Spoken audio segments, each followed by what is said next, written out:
A gute Woche and a guten Chodesh. The Rebbe Zalman began to Farbrengen this afternoon that today is a combination of Shabbos and Rosh Chodesh. Though apparently each one of them, Shabbos and Rosh Chodesh, represent different inyanim, and in a very obvious way, Shabbos represents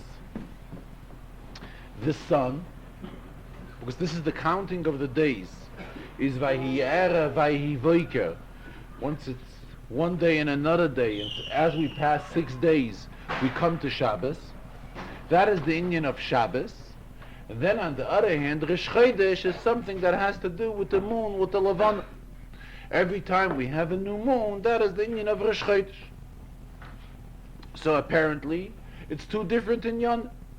And here we say that both of these inyanim are combined in today's day.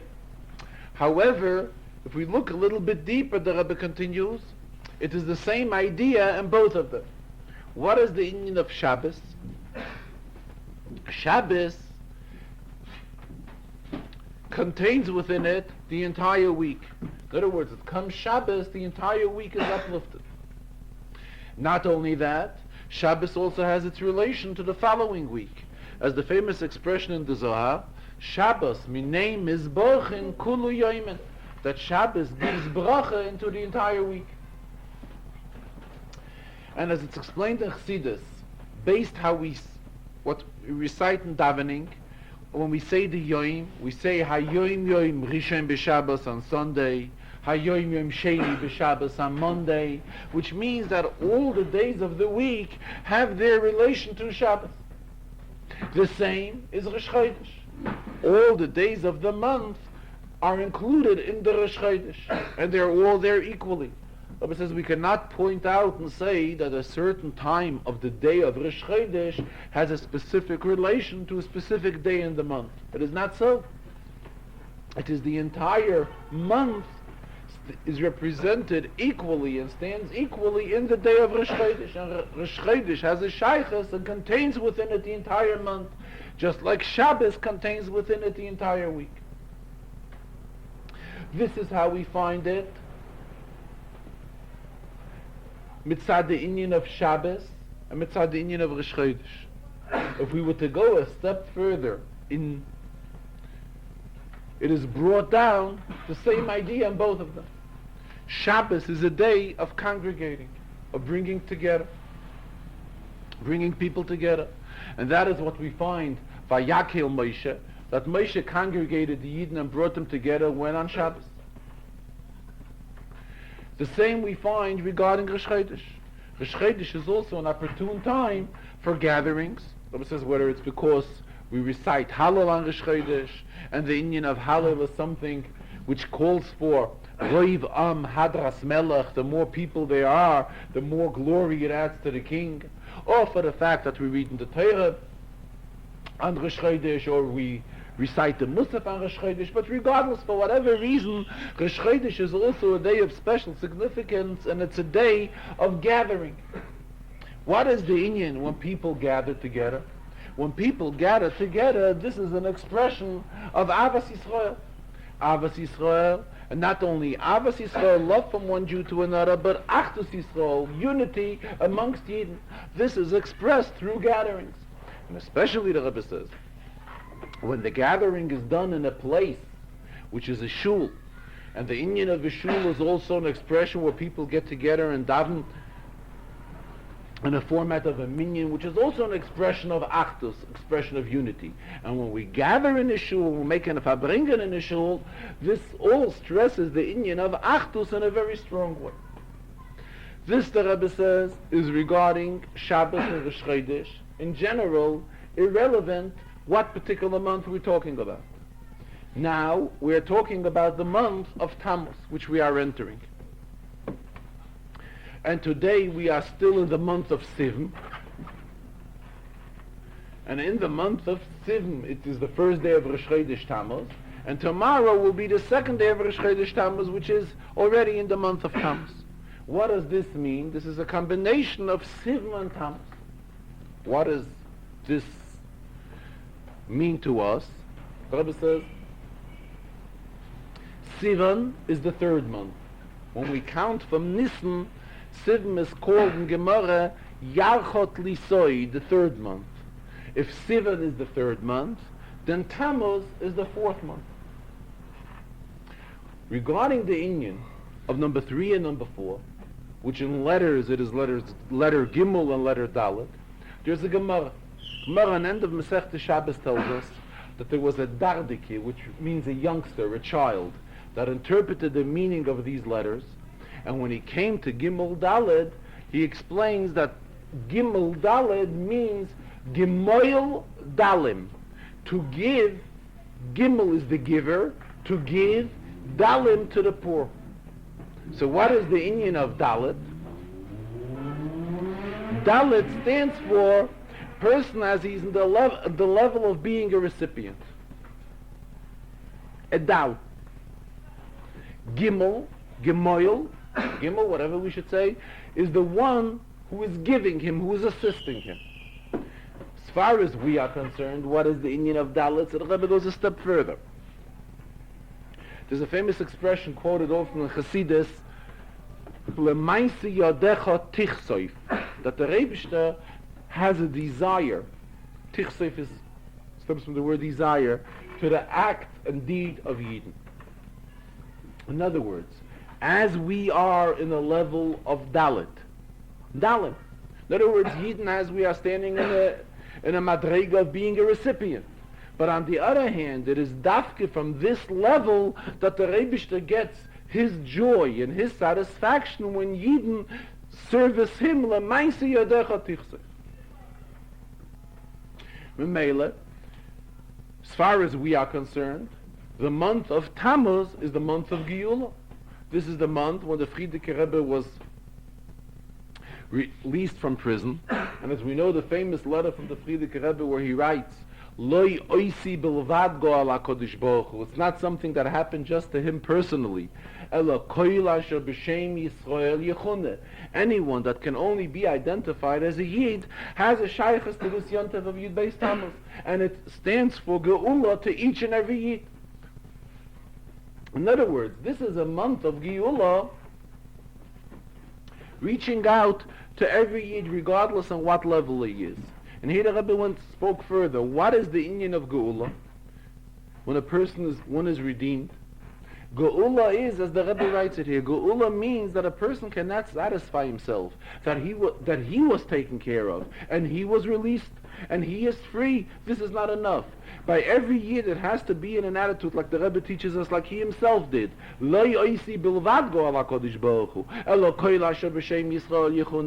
united himself with other Yidden and says that his Geula is such which affects other Yidden.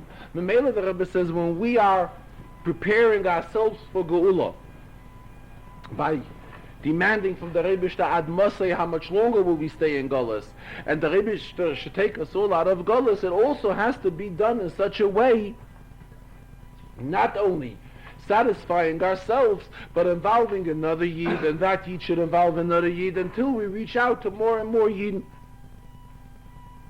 And this is the whole idea of Gemoil Dalim.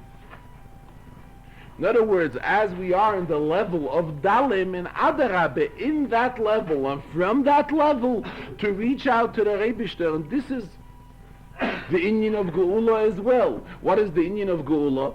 Geula is when somebody is in exile, he's in the level of Dal, and it was reached out to him, and he was brought out of prison, out of jail. This is the whole inyan of the Chodesh HaGeula, the whole idea of Yud Beis Tammuz. So this is the whole inyan of the fact that Tammuz is the month of the Dalet, the fourth month in the calendar as we count from this. In fact, as we will see soon, it was throughout the entire Farbrengen that the Rebbe used this approach on several inyanim which were explained in the Farbrengen, all based on this concept of 3 and 4, Gemoil Dalet.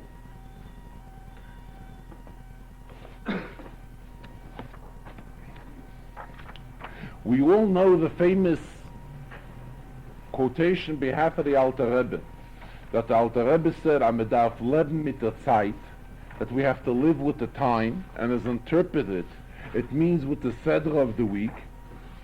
So therefore, what we spoke until now, this has a shaykhus to the month in general. However, now, Rabbi says we have to go a step further and explain the inyan, what we can, the hira, the lesson which we can derive from today's Seder. If we want to look for an inyan in the Seder, so on one hand, we know the way we learn chitas. Chitas is how the Seder is divided according to the week, and every part of the Seder has a special significance to that day of the week when we learn that part of the Seder. In other words, Sunday till Sheni, Monday till Shlishi, from Sheni till Shlishi, and so forth. Based on that, today, which is Shabbos, has a shaykhus to Shvi. But it is more than that. Today, not only do we read or learn the parasha of Chitas, but today we read the entire Seder. So really, today we have a shaykhus not only to the specific parsha of today's day, which we learn in the shiurim of Chitas, but as it was instituted, that on Shabbos we read the entire Seder, and the entire Seder is read, would make brachas at the beginning of each person being called to the Torah, as well as at the end of his aliyah. So the entire Seder really has a shaykhus to Shabbos.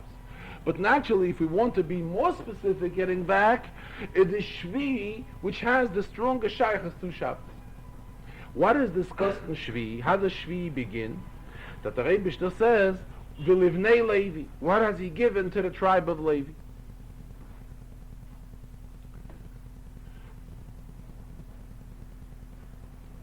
And prior to that we read that the Rebbe says, Vayemer Hashem el Aaron, Ba'artzam lo sinchal, v'chelik lo yilecha b'seicham, that the tribe of Levi are not getting a share, an equal share in Eretz Yisrael.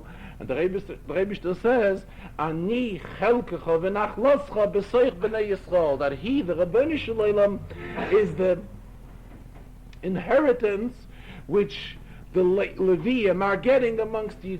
In other words, instead of them getting an equal distribution of land as the rest of the tribes got, they are getting the Rebbe. This is what the parasha is telling us, how the Rebbe is closely associated with the Shevet Levi. Rabbi says we all know the famous Rambam. The Rambam tells us that whenever the Torah talks about the tribe of Levi, it doesn't specifically refer only to Levi, but it refers to anyone. Anyone that has the will and he has volunteered to be solely dedicated to the Rebbe can be considered like Levi.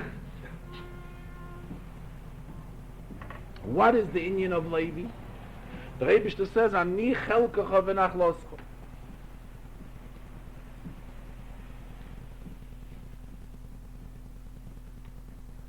He is the share that Levi possesses. He meaning the Rebbe.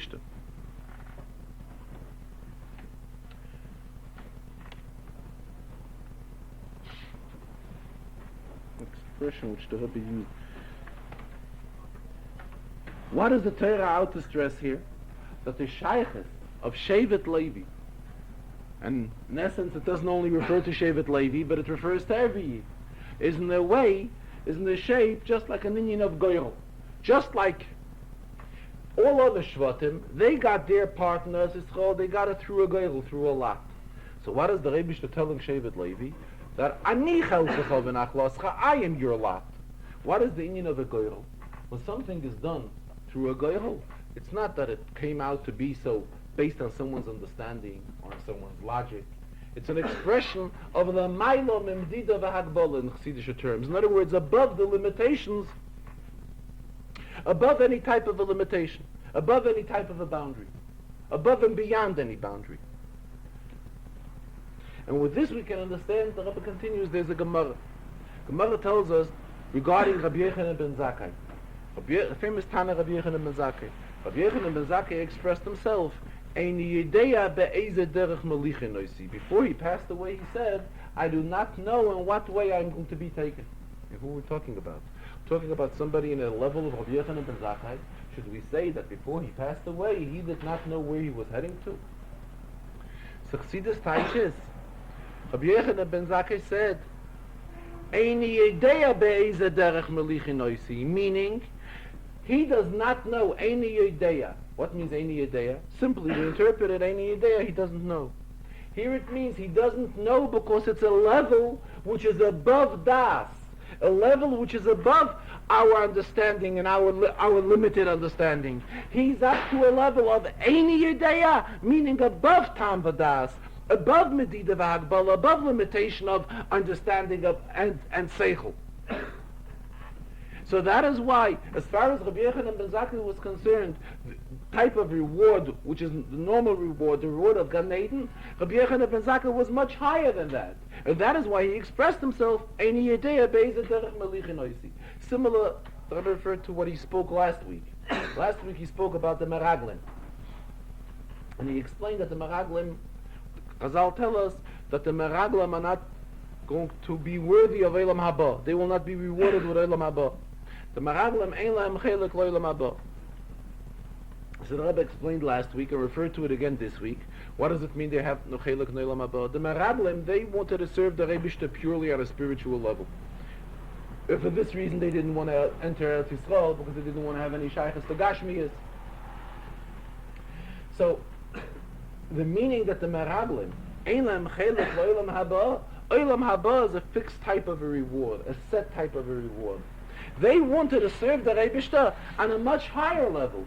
They didn't want to stay and remain on a straight pedestal and remain that way. They wanted to climb higher and higher spiritually in a true and pure spiritual world where they would go higher and higher. And that is why Chazal tell us the Meraglim ein lahem chelek lo Eilam Haba, because as far as they are concerned, Eilam Haba is not the type of reward which they are looking for. They are looking for something higher. They are looking for something where they could keep on going higher and higher at the spiritual level. The same when we are talking here. We're talking how a Yid can be, and every Yid can be, in the Madrega of Shevet Levi. And the Madrega of Shevet Levi is served the Rebishter in a way of Ani Chelkecha v'Nachloscha, meaning that the lot of Levi is who is the Rebishter. Meaning, the Rebbe is stressing this is how a Yid is associating himself with the Rebishter on a level above Medida v'Hagbala, above any type of a limitation, above and beyond all that. And this is again the same idea of Yud Beis Tammuz. The idea of Yud Beis Tammuz was also, there was an Indian of Nes. It was a miracle that the Frierdiker Rebbe was released. And this is also an Indian of above Medida v'Hagbala. And again here the Rebbe stressed this is something which is not just limited to the Rebbe himself, but as we just mentioned earlier, a famous letter that the Frierdiker Rebbe writes, Loi oisi bilvad go'al HaKadosh Baruch Hu, it is not something which has a shaykhus only to him personally, but koilan shel b'shem Yisrael yechuneh, anyone that can be only merely identified as a Yid. In other words, the Rebbe stresses many times, what's the expression yechuneh? Koila sheb'shem Yisrael yechuneh. In Hebrew, every word is accurate. We could say koila sheb'shem Yisrael yikra, anybody that can be that is called as a Jew. What does yechuneh mean? Yechuneh, kinui in Hebrew means a nickname. In other words, a secondary name, a name which is not the primary name. So in other words, we are talking, even those Yidden, that the Indian of Yisrael, Yiddishkeit, to them is something which is merely a kinui. It is not something primary in their main Indian, but it is a kinui, like a nickname, a secondary name. So even for such Yidden, the Indian of Yud Beis Tammuz is a shaykhus to them as well. Then as usual, the Rebbe said a Maimer. Maimer began on the pasuk of Hashamayim Kisi Va'oretz Hadoim Ragli. This is a pasuk in today's Haftarah, which is recited in the Haftarah of Shabbos Rosh Chodesh. Before the Rebbe said the Maimer mentioned that it's usually customary by Chassidim to learn Chassidus on inyanim that have a shaykhus to the parsha of the week. In fact, there's an expression which the Rebbe uses many times. I think he used it today as well, when he refers to the Torah Oira, L'Kutei Torah, which are the Mamorim of the Alter Rebbe, as they are set up in a sequence for Parshas HaShavua. The Rebbe refers to it as the Chasidische Sedra. And the Rebbe says, based on the minig, which our Rabbeim had, Chassidim have followed in their footsteps, and also have adopted this minig to learn Chassidus, the way it is set up for Parshas HaShavua. Memela today, that besides Parshas HaShavua, it is also Shabbos Rosh Chodesh. And Shabbos Rosh Chodesh we recite the Haftarah, which begins with the Pasuk HaShamayim Kisi. Minig Chabad, Rabbi mentioned, is we say for example, like a day like today, it is Rosh Chodesh, and it is also Mocha Chodesh. Tomorrow is also Rosh Chodesh. Now, normally, there's a special Haftarah which is recited when Shabbos is Erev Rosh Chodesh, meaning Mocha Chodesh, tomorrow is Rosh Chodesh. What do we do today when we have Rosh Chodesh, but it is also Mocha Chodesh, tomorrow will also be Rosh Chodesh? What Haftarah is recited? So first we say the Haftarah of Rosh Chodesh, which begins on the Pasuk Hashamayim Kisi.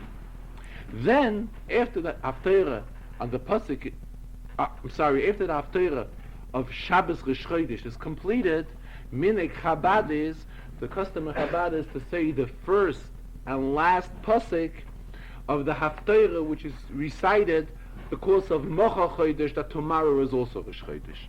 So today's Maimah, the Rebbe said, usually a Maimah is always said based on a pasuk in the Chazarah, or suitable to the Yontif or to the Shabbos or to the days that we are in. So today, the Rebbe stressed that the Maimah, which he said, was on the pasuk of Hashamayim Kisi, which is the pasuk of today's Haftarah.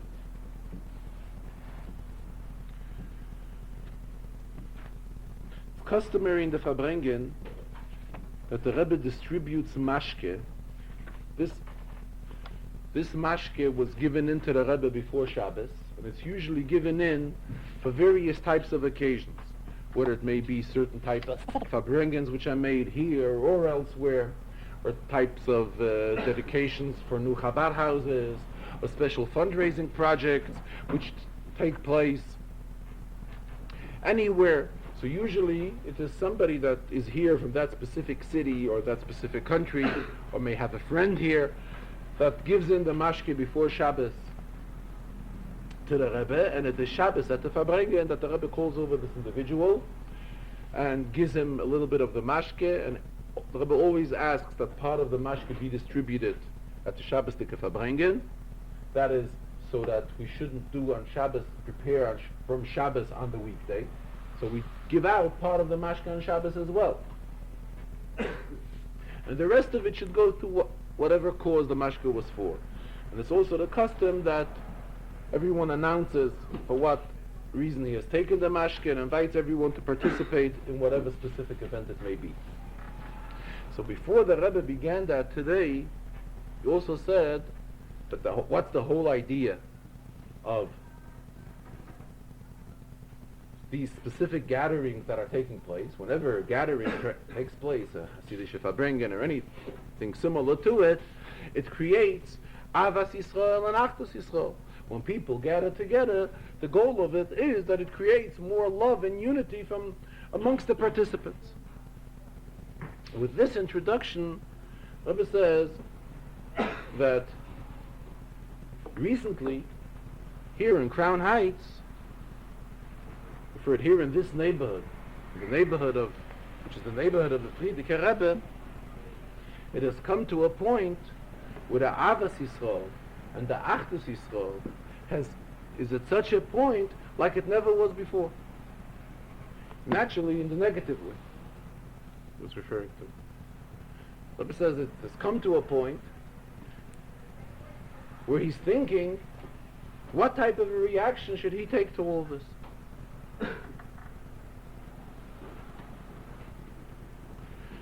He had thoughts, the Rebbe says, that he should come to davening, say maftir, but a tzibur with a minyan, but as far as everything else is concerned, just to lock himself up in his room and daven and learn and do all other things, and not be involved with this type of an attitude which has been going on here, how one chassid is looking to find on the other chassid and carrying rechilas from one chassid on the other, and everybody is so happy that he can do it, and he digs up one story on another person and goes ahead and relates it, and the other one is happy that he picked up another story on him. But he says this is done in a way we know that there's a ganev and there's a gazlan. There are two types of thieves. One is called a ganev and one is called a gazlan. What is the difference? A ganev is the one who he steals, but he makes sure that nobody sees what he does. Make sure he does it in such type of a way that nobody should catch it. A gazlan is a person who's not afraid of anybody. He's not afraid of anybody, and he goes and he holds up and he takes it away. He says, these people here, they're not acting like a gazlan, they're acting like a ganev. In other words, publicly they wouldn't do it. But quietly, whatever they could do, they carry from one to another. And this is something which is totally undesirable. And especially it's at such a level where we never had it in the past. Rabbi says it wasn't that way a year ago, it wasn't that way 2 years ago, it wasn't that way 3 years ago. It has reached to a point where we never had it that way. But on the other hand, the Rebbe says he's taking an example of the attitude of David HaMelech. Regarding David HaMelech, we find David was the author of Tillim, and he didn't always refer to the Tillim. In fact, when we recite the Tillim, between one sefer and the other, there's a Yehi Rotzon. And in that Yehi Rotzon, we ask from the Rebbe that our saying Tillim should be considered the same way as if David Melech Yisrael said the Tillim. So we find regarding the Medrash tells us that David HaMelech had his soldiers, his people, who were Yotzei LeMilchemes Beis David. They took part in the battle of which David wanted them to. And the Medrash continues that these individuals ran and fell. And the reason for it is, why did they fall? Because they were lacking Avos Yisrael. So imagine who we are talking about. We're talking about individuals who are found suitable to take part in the Milchama of David. Now, let me refer to it. There's a famous Sikha from the Frierdiker Rebbe, which he relates on behalf of his father, the Rebbe Rashab. Based on the Gemara, there's a Gemara, Kol HaYotzei LeMilchemes Beis David, Koisev Get Krisus LeIshtem. Simple meaning of it is, if somebody joined the forces of David, joined the army of David, he would write a divorce to his wife. What was the logic of this divorce? Mother explains this was a conditional divorce, meaning in case he does not come back from the war, in case he doesn't return, his wife shouldn't have any igun problem, any problem that she shouldn't be able to remarry. Then she's divorced with the divorce which he left over. If he comes back home, then it's no divorce. So there's a very famous sikha from the Rebbe Rashab where he explains that today Tmimim, whoever is joining the ranks of Timchet Mimim, are like joining the battle of being soldiers in the ranks of David HaMelech. And the idea to bring the coming of Mashiach. And it is also required to be a koisev get krisis leishtoi, which the Rebbe Rashab refers to there, meaning that he has to divorce himself from inyanim gashmiyim and be totally involved in this spiritual battle of bringing Mashiach faster. The Rebbe says we're talking about those people who are considered yotzei l'melchemes beis David. In what type of participation in the war of David? Like the Rebbe Rashab describes them. And still at the same time, they are at such a madrege where they are running Rahman al-Islam for. Why? Because of the lack of Avos Yisrael. And at the same time, David HaMelech did not turn away from them. David HaMelech remained David Melech Yisrael and continued being the author of the Tillim and continued whatever he was doing. The Rebbe brought in that there's an expression in a maimah of the Frierdiker Rebbe. Frierdiker Rebbe, one of his mamorim, explains what is the difference between a human being, a person, not necessarily a yid, and a behemoth. And then the Rebbe says the difference is the way a behemoth was created. A behemoth never saw the heaven, never looks up to see the sky. A behemoth always walks with her head down. A person was created that he should be able to fulfill to pick up his eyes, see the Master, see the Rabbeinu Shalom that has created all this. And the Rebbe is comparing the attitude of those people who are only involved in carrying machlokes. The Rebbe says, and they try to pull him into it by learning various interpretations in his acts.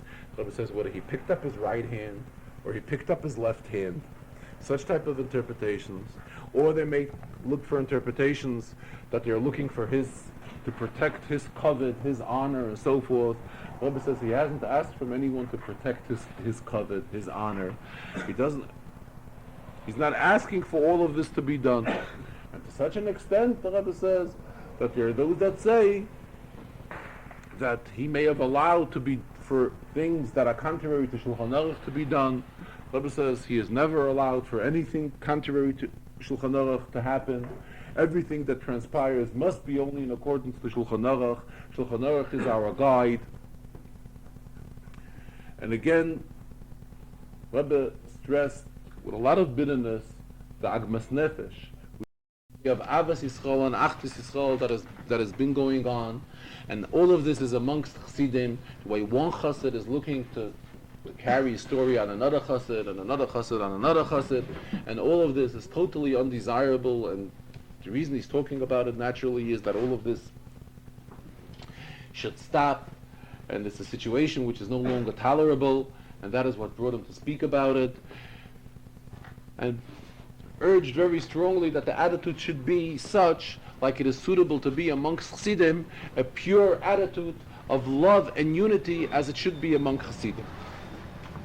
As is customary in the Farbrengen, that the Rebbe explains in Inyan in the week Sedre, in Rashi, and also a Mishnah in the Pirkei Avos and an Inyan in the Rambam.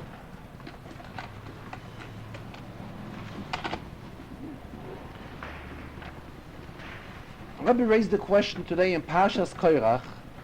It is in Pasuk Tesvav at the beginning of the Sedre, where Moshe Rabbeinu is turning to the Rebishter. The Pasuk says, Vayicha la Moshe ma'od. Moshe was very, normally we would teach Vayicha meaning angry. Charoin af means in anger. But Rashi tells us that here Vayicha does not mean in anger. Here Vayicha means Nitztayer ad l'ma'od. Moshe felt very bad. Moshe felt very disturbed of what happened here with Korach and the 250 people. And the 250 people that he led with him, that they came to complain on the kahuna which was given to Aaron. So Rashi is learning Pshat, Vayicha l'Moshe ma'od means Nitztayer ad l'ma'od. He felt very bad. And he turns to the Rebishter, and what does he tell the Rebishter? Al teifen el minchasam. Don't turn to their mincha, to their korban that you're going to bring, to the Ketores. So what does Rashi explain? What means al teifen el minchasam? Lefi pshutai. The simple interpretation, Rashi is going to tell us here two pshatim. One is the simple one, hakteres, being that they all brought pans of teres.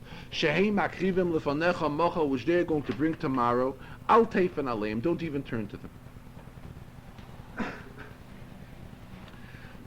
V'amed resheva, there's a drash. What is the drash? Yodeani, Moshe says, I know sheyesh lam chelek b'tmidei tzibur. I know that they have a chelek in the public korbanos that are being brought daily. Because the public korban which is being brought daily is brought as a representation of Klal Yisrael. So he's asking, Af chelkom leyikuba lefanecha leratzon. The share that these 250 people have in this should not be accepted. Tinichenu ha'eish v'lo techlen. Don't let that part of the korban be burnt. This is the second pshat marash. But says both of these pshatim require interpretation. What's happening here? What is Moshe telling the Rebishter? Don't turn to their korban. And he's making a special tefillah on that to the Rebishter.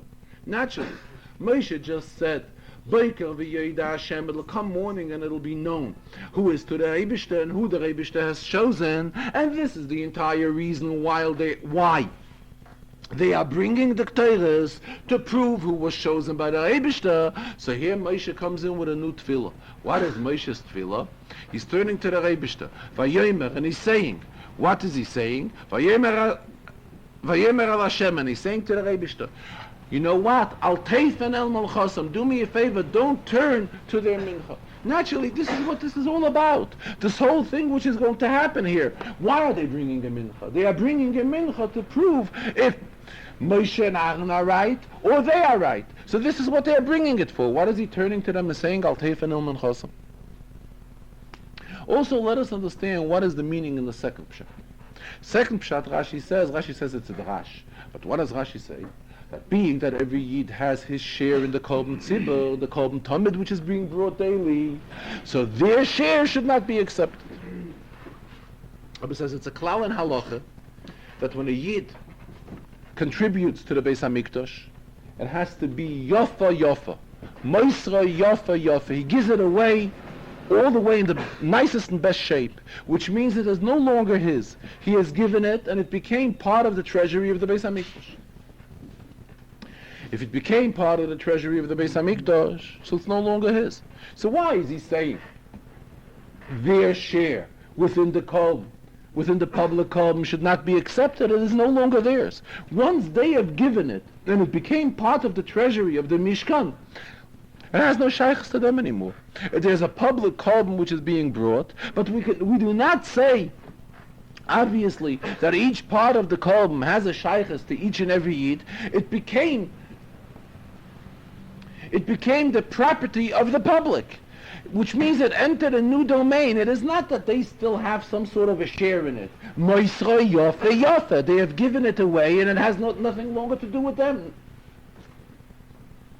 And I'll explain, when do you collect for the Korbanos? For the Korbanos, you collect beginning of the month of Nisan. That is Bechel. So the beginning of the month of Nisan, that is when the New Year begins as far as the treasury, as far as the funds of the Korbanos. Here the Maisa with Korach did not happen Nisan time, it happened much later. So everybody has already given their contribution for the Korbanos. So what does he say? He's saying that their part in the Korban, it's not their part. It's part of public funds. So the Rebbe got into a lengthy explanation on this whole lineage. He says, what Moshe Rabbeinu is telling the Rebbe is he's telling him, Al teifen el minchasam. Don't turn to it. What kind of an expression is Al teifen? Don't turn. In other words, he's not telling him, don't accept it as a korban. He's telling him more than that. Don't even turn to it. What does he mean behind it? What is the meaning of Moshe Rabbeinu's request here from the Rebbe? So if we really get involved here and we see what is going on, they are bringing the Ketores, which they were told by Moshe Rabbeinu that they should bring. Later we find what was done with the pans that they brought from the Ketores. They brought the Ketores in. So later we read in the Chazarah that this was used as a tzipui lamizbeach. It was used as a cover on the mizbeach. Why was it used as a cover on the mizbeach?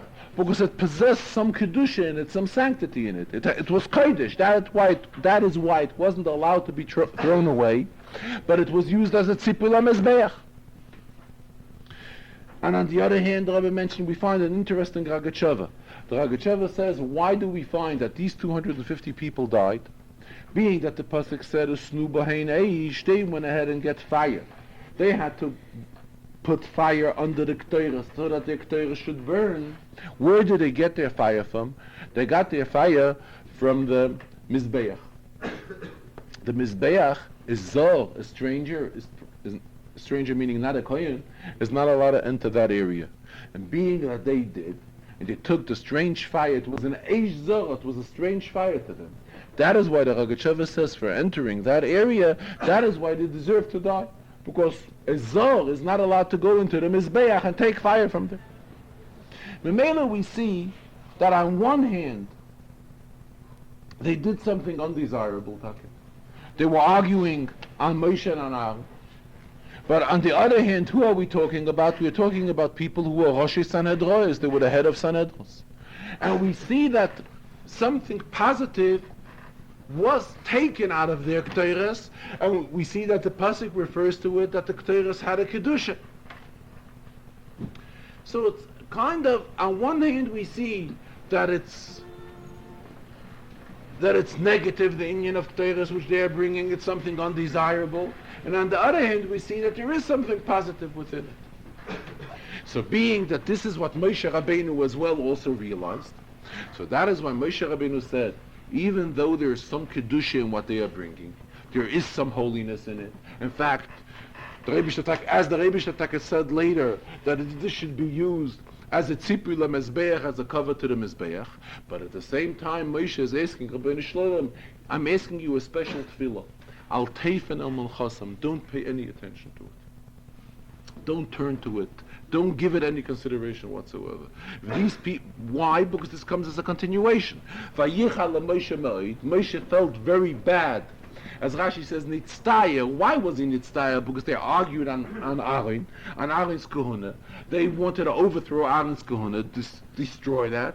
So that is why Moshe turned to the Eibishter and said, Al teifen el melchasam. This, when Rashi brings two pshatim, the Rebbe always brings out, it is because the one pshat is insufficient. Meaning, insufficient, there is some questions in the pshat. This pshat, we can understand very obvious that there are questions in it. Because memanishach, if there is something good in it, why taka did Moshe tell him, Al teifen el melchasam, don't turn to them? See, the Rebbe is building it on the word teifen. Teifen means don't even pay any attention to them whatsoever. Not a question of it being considered a good korban or no good korban. Don't look in that direction. Don't give it the slightest drop of any attention. So being that this is not such a clear pshat, Rashi brings the other pshat which expresses when Moshe asked that their share in the daily korban should not be considered as part of the korban. So here the Rebbe says, even though when one gives a contribution, when one makes a contribution for korbanos, and his funds become public funds, and we just said, as we just mentioned, moisra yofa yofa, and it is no longer his. However, at the same time, we find something very interesting, that this korban, which is brought of public funds, brings about forgiveness to all those who have participated in the korban. If we are to say that once he made the contribution, he no longer has any shaykhs to the korban, the money is no longer his, it entered a public account, and therefore it has no longer anything to do with the individual that gave the korban. How does the Torah say that it brings about forgiveness to those who have contributed? So we must say that even though it is moisra yofa yofa, he gives it away very well, meaning that it is taka no longer his and it becomes part of public funds, still at the same time there is some sort of a relation, some sort of a contact between the funds, even though they became part of the public treasury, and the person who gave it. And therefore Moshe had good grounds to be mispal to the Rabbeinu Shalom,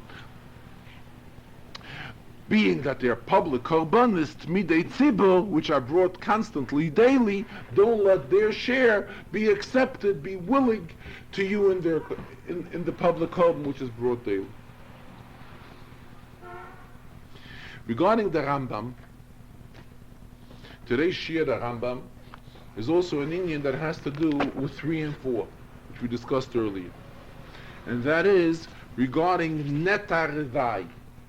What means netar revai? In Eretz Yisrael, when the Yidden planted a new tree, the first 3 years they were prohibited to eat the fruit.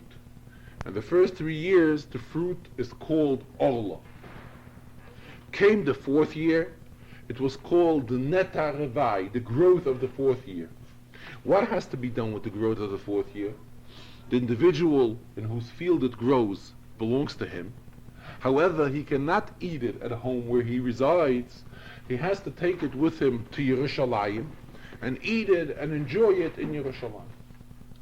Rebbe says in Svarim, we find various reasons why we are not allowed to eat the fruits of the first 3 years. There's a reason which is brought in Rabbeinu Bachaya. There are reasons which the Rambam explains in Moira Nevuchim. And basically, it is a reason that in those generations, the fruit of the first 3 years, for the Goyim who used to worship Avodah Zarah, the first 3 year fruit was dedicated to Avodah Zarah. And that is why, even in halacha, we know that there is a concept of bittul, meaning that if something of issa gets mixed up with something of heta, so we know there are various halachas in Yeredeya where there's a halach of bittul beroiv, meaning that if there is more permissive food than prohibited food, then we are allowed to eat it, because we say that the prohibited food becomes buttle, becomes just like it is not there because it is a minority, it's not a majority. Or we know regarding milk and dairy, for example, there's a concept of shishim. If a drop of, let's assume a drop of milk should fall in to a pot of flesh, to some chicken soup, then it depends how much milk fell in and how much chicken soup is there. If the chicken soup is multiplied 60 times more than the milk, then halacha tells us we're allowed to eat the chicken soup. By Allah, it is not so. If a fruit of Allah will fall in even with 60 times fruit of not Allah, we are not allowed, we're prohibited to eat the entire basket of fruit. Why is this that the halachas of Allah are so severe? Because Allah has to do with Avodah Zarah, as we just explained. And by Avodah Zarah, we know that Avodah Zarah never has any permissiveness. This is the inyan of Gimel. 3 years of Allah. Comes the 4th year. What do we do with the fruit of the 4th year? The fruit of the 4th year, we take it to Yerushalayim. Why in Yerushalayim? It's brought in Svarim the inyan of why the city was named Yerushalayim. There's a meaning to it. Yerushalayim is composed of 2 words. Yirei Sholem. The highest level of God-fearing. The highest pedestal of God-fearing. So Svarim explain what happens when a Yid takes the growth of his field, what grew in his field on the 4th year, and he brings it to Yerushalayim. Comes to Yerushalayim. Yerushalayim is a special environment. It's a holy environment.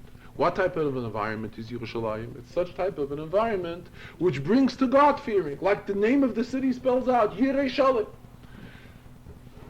Memela, when he brings his fruit there, he eats it there. He eats it there, he enjoys it there. However, what's the ultimate goal behind all this? To lift up the person, to give him a spiritual uplifting as far as his Yirei Shamayim goes. That his God-fearing should become on a yet higher level, and this is what Yerushalayim gives him. Memela, here again we see how through number Daled, which is Netarvai, the growth of the 4th year, one can achieve a yet higher Madrega than number Gimel. This is the same idea of the month which we are entering in. We are now entering into month Daled, the 4th month, the month of Tammuz. So this shows us how in the Rebbe spoke earlier, in the month of Daled, we can go even yet higher than in the month of Gimel. Svarish Pirkei Avos, which the Rebbe explains. Today is the 4th Perik, again an Inyan of 4. And the Rebbe learned a Mishnah, which also has to do, which spells out the advantage of 4 on 3. And that is in the 13th Mishnah. In the 13th Mishnah, the second half, there's a quotation of Rab Shimon. Who is Rab Shimon? Obviously, Stam Rab Shimon is Rab Shimon ben Yochai, who has a shaychus to Chassidus, to Pnimi Yisatayra, because he's the author of the Zohar. What does Rab Shimon tell us? Shloisha Ksarim Heim, there are 3 crowns. Kesa Teire, Kesa Kohun, and Kesa Malchus. However, Kesa Shem Tov, the Kesa of a good name, surpasses them all. Oila al Gabeya. So there's a famous question which the Rebbe asked already many times. The Mishnah starts off saying that there are 3 crowns, but the Mishnah really lists 4. The Mishnah says that there are the 3 crowns of Teire, Kohuna, and Malchus. Then the Mishnah talks about the 4th one, which surpasses it. That is the Keser Shem Tov, the Keser of a good name, the crown of a good name. So again, the Rebbe is learning. We have the 3 crowns, which is Teire, Kohuna, and Malchus. However, the 4th crown, this is the mile of the advantage of number 4. Surpasses it all. Why?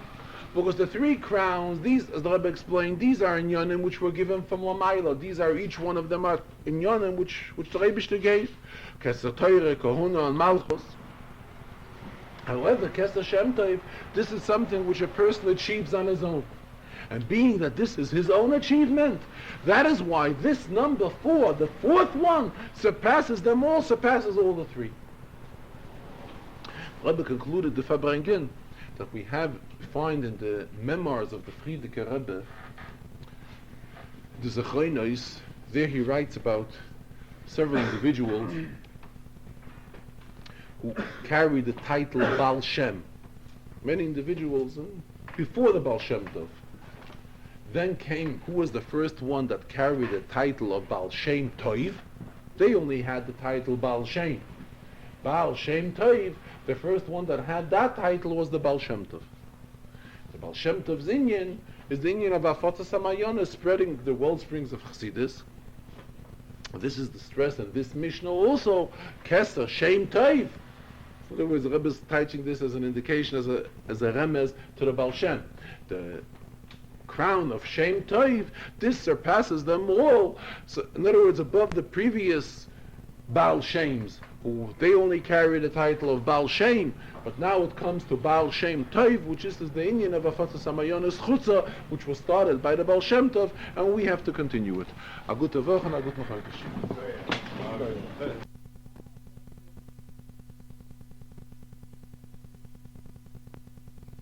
Rashi, that kind of there was something positive in their Torahs which they brought.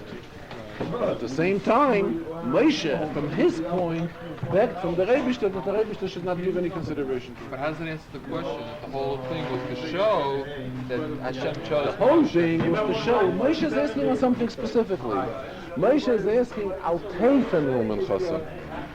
Their thing is going to show, and it's going to prove its message, what it's here for. However, at the same time, Rabbeinu Shalom, I'm asking you a special request. What is the request? Al Teifen Lumen Chasam. Don't give any attention to the remnants. Why does Moshe care? Why does Moshe He's care? only Because interested in showing that the pasuk starts, Vayichal Moshe Moi. Moshe was very hurt by all this. Nitztaya Moi. He had a lot of tzah. He had a lot of aggravation. He was so aggravated to the extent that he begged the Rebishter, don't pay any attention to him. That's not so personal, though. Not necessarily, because as the Rebbe explained previously, I mean, it's explained in Sforim, their argument on Moshe was a basic argument again. To an extent, it was against the Rebishter also. But the only thing is, they didn't feel it. They thought that they are right. But Moshe knew the truth. So Moshe had the right to demand that from the Rebishter. Oh, quick. You said the fourth crown, the crown of good name, that comes from the person himself? Yes. Verse 3. Yes. Now the Baal Shem Tov in you was spreading Chassidus. Yes. What about Abbas Yisrael? Also, Which is more important? Abbas Yisrael is spreading Chassidus. But that is a form of they all go together. They all go together. How are you, Rabbi Moshe?